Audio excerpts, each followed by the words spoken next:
ಸ್ನೇಹಿತರೆ, ಕರ್ನಾಟಕ ರಾಜ್ಯ ಸರ್ಕಾರದಿಂದ ಒಂದು ದೊಡ್ಡ ಮಾಹಿತಿ ಹೊರಬಂದಿದೆ. ರಾಜ್ಯದಲ್ಲಿ ಎಲ್ಲಾ ಇಲಾಖೆಗಳನ್ನ ಸೇರಿಸಿ ಒಟ್ಟು 2,84,881 ಹುದ್ದೆಗಳು ಖಾಲಿ ಇದೆ.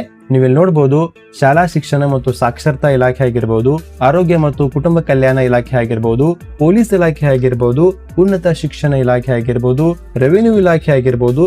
ಸೊ ಈ ರೀತಿಯಾಗಿ ಒಟ್ಟು 43 ಇಲಾಖೆಗಳಲ್ಲಿ 2 ಲಕ್ಷಕ್ಕಿಂತ ಅಧಿಕ ಹುದ್ದೆಗಳು ಖಾಲಿ ಇದೆ. ಸೊ ಇಷ್ಟೊಂದು ಹುದ್ದೆಗಳು ಖಾಲಿ ಇದ್ರೂ ಕೂಡ ನೋಟಿಫಿಕೇಶನ್ ಯಾಕೆ ಆಗ್ತಾ ಇಲ್ಲ, ರಿಕ್ರೂಟ್ಮೆಂಟ್ ಯಾಕೆ ಇಟ್ಟು ಸ್ಲೋ ಆಗಿದೆ? ಸೊ ಇದಕ್ಕೆ ಸಂಬಂಧಪಟ್ಟ ಹಾಗೆ ಕೆಲವೊಂದು ಕಾರಣಗಳಿರುತ್ತೆ. ಅವು ಯಾವ ಕಾರಣಗಳಂತ ಇವತ್ತು ನಾನು ನಿಮ್ಗೆ ತಿಳಿಸ್ಕೊಡ್ತೀನಿ. ಸೊ ವಿಡಿಯೋನ ಕಂಪ್ಲೀಟ್ ಆಗಿ ನೋಡಿ. ವಿಡಿಯೋ ತುಂಬಾನೇ ಇಂಪಾರ್ಟೆಂಟ್ ಆಗಿರುತ್ತೆ. ವಿಡಿಯೋ ಇಷ್ಟ ಆದ್ರೆ ಚಾನಲ್ಗೆ ಸಬ್ಸ್ಕ್ರೈಬ್ ಮಾಡ್ಕೊಂಡು ವಿಡಿಯೋಗೊಂದು ಲೈಕ್ ಮಾಡಿ.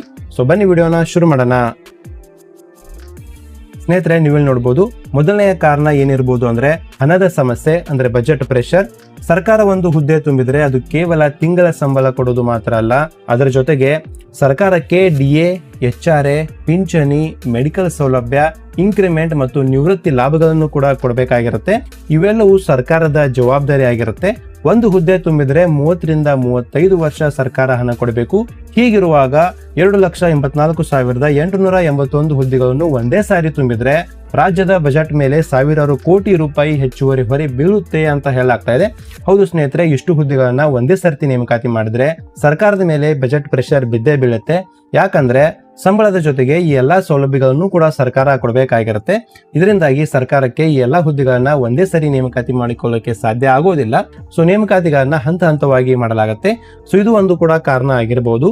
ಸೊ ಈಗ ಎರಡನೇ ಕಾರಣ ನೋಡೋದಾದ್ರೆ, ನೇಮಕಾತಿ ಪ್ರಕ್ರಿಯೆ ತುಂಬಾ ನಿಧಾನ ಅಂತ ಹೇಳಲಾಗ್ತಾ ಇದೆ. ಒಂದು ಸರ್ಕಾರಿ ನೇಮಕಾತಿ ಅಂದ್ರೆ ನೋಟಿಫಿಕೇಶನ್ ಹೊರಡಿಸಬೇಕು, ಆನ್ಲೈನ್ ಅರ್ಜಿ ತೆಗೆದುಕೊಳ್ಳಬೇಕು, ಪರೀಕ್ಷೆ ನಡೆಸಬೇಕು, ಆನ್ಸರ್ ಕೀ ಹಾಕಬೇಕು, ಅಬ್ಜೆಕ್ಷನ್ ಕೇಳಬೇಕು, ಫೈನಲ್ ಕೀ ಪ್ರಕಟಿಸಬೇಕು, ರಿಸಲ್ಟ್ ಕೊಡಬೇಕು, document verification, medical test, final selection list. ಹೌದು ಸ್ನೇಹಿತರೆ, ಒಂದು ನೇಮಕಾತಿ ನಡಿಬೇಕಂದ್ರೆ ಈ ಎಲ್ಲಾ ಸ್ಟೆಪ್ಸ್ ಗಳನ್ನ ಫಾಲೋ ಮಾಡಬೇಕಾಗಿರುತ್ತೆ.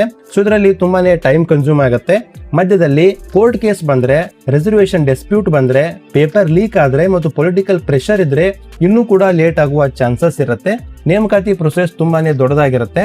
ಹಾಗಾಗಿ ರಿಕ್ರೂಟ್ಮೆಂಟ್ ಕೂಡ ಸ್ಲೋ ಆಗುವ ಚಾನ್ಸಸ್ ಇರುತ್ತೆ. ಪ್ರಕ್ರಿಯೆ ವರ್ಷಗಳಷ್ಟು ಸಮಯ ತೆಗೆದುಕೊಳ್ಳುತ್ತದೆ.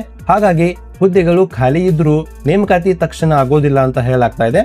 ಸೊ ಈಗ ಮೂರನೇ ಕಾರಣ ನೋಡೋದಾದ್ರೆ ರಾಜಕೀಯ ಲೆಕ್ಕಾಚಾರ, ಅಂದ್ರೆ ಪೊಲಿಟಿಕಲ್ ಟೈಮಿಂಗ್ ಅಂತ ಹೇಳಲಾಗ್ತಾ ಇದೆ. ಇದನ್ನ ಸ್ವಲ್ಪ ಅರ್ಥ ಮಾಡ್ಕೊಳ್ಳಿ. ಸರ್ಕಾರಿ ನೇಮಕಾತಿ ಕೆಲವೊಮ್ಮೆ ರಾಜಕೀಯವಾಗಿ ಬಳಸಲಾಗುತ್ತೆ. ಇದು ಒಂದು ಕಹಿಯಾದ ಸತ್ಯ. ಚುನಾವಣೆ ಹತ್ತಿರ ಬಂದಾಗ ಭಾರಿ ನೇಮಕಾತಿ ಘೋಷಣೆ ಆಗುತ್ತೆ. ಚುನಾವಣೆಯ ನಂತರ ಪ್ರಕ್ರಿಯೆ ನಿಧಾನವಾಗುತ್ತೆ ಅಂತ ಹೇಳಲಾಗ್ತಾ ಇದೆ. ಯಾಕಂದ್ರೆ ಉದ್ಯೋಗ ಘೋಷಣೆ ಜನರಲ್ಲಿ ಒಳ್ಳೆಯ ಇಮೇಜ್ ಅನ್ನ ಕೊಡುತ್ತೆ. ಇದು ಕೇವಲ ಒಂದು ಪಕ್ಷಕ್ಕೆ ಮಾತ್ರವಲ್ಲ, ಬಹುತೇಕ ರಾಜ್ಯಗಳಲ್ಲಿ ಇದು ಒಂದು ಪ್ಯಾಟರ್ನ್ ಆಗಿದೆ ಅಂತ ಹೇಳಲಾಗ್ತಾ ಇದೆ. ಹೌದು ಸ್ನೇಹಿತರೆ, ಚುನಾವಣೆ ಹತ್ತಿರ ಬಂದಾಗ ಭಾರಿ ನೇಮಕಾತಿಯ ಘೋಷಣೆವಾಗುತ್ತೆ. ಚುನಾವಣೆಯ ನಂತರ ಪ್ರಕ್ರಿಯೆ ನಿಧಾನವಾಗುತ್ತೆ. ಇದು ಒಂದು ಕಹಿಯಾದ ಸತ್ಯವಾಗಿದೆ. ಸೊ ಇದಾದ್ಮೇಲೆ ನಾಲ್ಕನೆಯ ಕಾರಣ ನೋಡೋದಾದ್ರೆ ನಿವೃತ್ತಿ ಮತ್ತು ಹೊಸ ಹುದ್ದೆಗಳ ಗೊಂದಲ. ಇದು ಒಂದು ಕಾಂಪ್ಲಿಕೇಟೆಡ್ ವಿಷಯ, ಸ್ವಲ್ಪ ಗಮನ ಕೊಟ್ಟು ಕೇಳಿ. ಪ್ರತಿ ವರ್ಷ ಸಾವಿರಾರು ಸರ್ಕಾರಿ ನೌಕರರು ನಿವೃತ್ತಿ ಆಗ್ತಾರೆ. ಆದ್ರೆ ಕೆಲವು ಹುದ್ದೆಗಳು ಮರ್ಜ್ ಆಗತ್ತೆ, ಅಂದ್ರೆ 2 ಹುದ್ದೆಗಳು ಸೇರಿ ಒಂದು ಹುದ್ದೆ ಆಗಬಹುದು. ಹೀಗಾಗಿ ವೇಕೆನ್ಸಿ ಟೆಕ್ನಿಕಲಿ ಇದ್ರೂ ಕೂಡ ನೇಮಕಾತಿ ಆಗದೆ ಇರಬಹುದು. ಅಂದ್ರೆ 2 ಹುದ್ದೆಗಳನ್ನ ಒಂದೇ ವ್ಯಕ್ತಿಗೆ ಕೊಡ್ತಾರೆ. ಒಬ್ಬ ವ್ಯಕ್ತಿ 2 ಕೆಲಸ ಮಾಡಬೇಕಾಗತ್ತೆ. ಕೆಲವು ಡಿಪಾರ್ಟ್ಮೆಂಟ್ಸ್ ಗಳು ರಿಸ್ಟ್ರಕ್ಚರ್ ಆಗತ್ತೆ, ಹೊಸ ವಿಂಗ್ ಕ್ರಿಯೇಟ್ ಆಗತ್ತೆ, ಹಳೆ ವಿಭಾಗವನ್ನ ಮುಚ್ಚುವುದು, ಕೆಲಸದ ವಿಭಾಗವನ್ನ ಡಿಜಿಟಲ್ ಮಾಡುವುದು ಅಂತ ಹೇಳಲಾಗ್ತಾ ಇದೆ. ಡಿಜಿಟಲೈಸೇಷನ್ ಆದ್ಮೇಲೆ ಹಳೆಯ ಕ್ಲರಿಕಲ್ ಪೋಸ್ಟ್ ಅಗತ್ಯ ಕಡಿಮೆ ಆಗಬಹುದು. ಹಾಗಾಗಿ ವೇಕೆನ್ಸಿ ಇದ್ರೂ ಕೂಡ ರಿಕ್ರೂಟ್ಮೆಂಟ್ ಹೋಲ್ಡ್ ಆಗಬಹುದು ಅಂತ ಹೇಳಲಾಗ್ತಾ ಇದೆ. ಕೆಲವು ಹುದ್ದೆಗಳು ಕಾಂಟ್ರಾಕ್ಟ್ ಆಧಾರದಲ್ಲಿ ಕೊಡಲಾಗುತ್ತೆ. ಪರ್ಮನೆಂಟ್ ಎಂಪ್ಲಾಯಿ ತೆಗೆದುಕೊಳ್ಳುವುದಕ್ಕಿಂತ ಕಾಂಟ್ರಾಕ್ಟ್ ಬೇಸಿಸ್ ಮೇಲೆ ನೇಮಕಾತಿ ಮಾಡಿಕೊಳ್ಳುವುದು ಸರ್ಕಾರಕ್ಕೆ ಚೀಪ್ ಮತ್ತು ಫ್ಲೆಕ್ಸಿಬಲ್ ಅಂತ ಹೇಳಲಾಗ್ತಾ ಇದೆ. ಏಕೆಂದ್ರೆ ಪೆನ್ಷನ್ ಕೊಡಬೇಕಾಗಿಲ್ಲ, ಯಾವಾಗ ಬೇಕಾದ್ರೂ ಕಾಂಟ್ರಾಕ್ಟ್ ರಿನ್ಯೂ ಮಾಡಬಹುದು ಅಥವಾ ಸ್ಟಾಪ್ ಮಾಡಬಹುದು ಅಂತ ಹೇಳಲಾಗ್ತಾ ಇದೆ. ಅದರ ಪರಿಣಾಮ ಪರ್ಮನೆಂಟ್ ರಿಕ್ರೂಟ್ಮೆಂಟ್ ಸ್ಲೋ ಆಗಬಹುದು ಅಂತ ಹೇಳಲಾಗ್ತಾ ಇದೆ. ಇದು ಒಂದು ಕೂಡ ದೊಡ್ಡ ಕಾರಣ ಆಗಿರಬಹುದು. 5ನೇ ಮತ್ತು ಕೊನೆಯ ಕಾರಣ ನೋಡೋದಾದ್ರೆ ಖಾಲಿ ಹುದ್ದೆಗಳು ಅಂದ್ರೆ ತಕ್ಷಣ ನೇಮಕಾತಿ ಎಂದರ್ಥ ಅಲ್ಲ ಅಂತ ಹೇಳಲಾಗ್ತಾ ಇದೆ.